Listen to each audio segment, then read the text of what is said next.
Hey everyone, Technomentary here. In today's video, I'm going to show you how to fix an iPhone that won't turn off, or you can't basically use it if it's stuck, frozen, or any of these issues. This is going to be a quick and easy fix for it. So if you cannot do anything, you're going to want to try this method, which is you're going to quickly press and release volume up, followed by volume down, and then this side button until the screen goes completely black and the Apple logo appears. So I'm going to show you how that's done. Do volume up, volume down, and then I'm going to keep on holding the side button. Now you're going to keep on holding. It's going to say slide to power off, something like that. Don't touch the screen. Just keep on holding it, and we're going to force it to completely turn off like this if it doesn't turn on. And then once you see the Apple logo, you let go. And this method is safe. It will not delete any of your data. What we have done is basically known as a forced restart, which shuts down the phone's software completely and then reloads the code, because most likely if you can't turn it off, it's probably just a quick issue with the software, and it can be fixed by following these methods.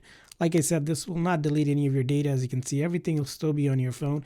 And if you can't get it right the first time, keep on trying it. This method will work.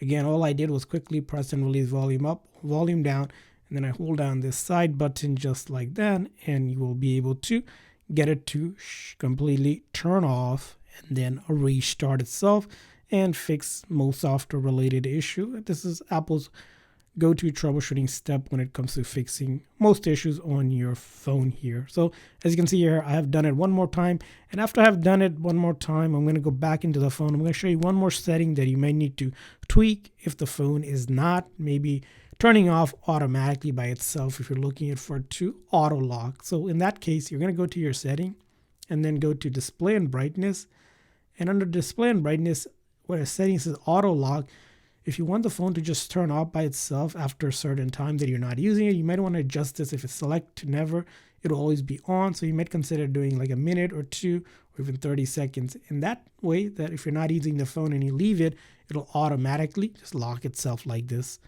So that's how you do it. I hope this video was helpful. So please consider the like and subscribe button for more tips and tricks. See you guys next time.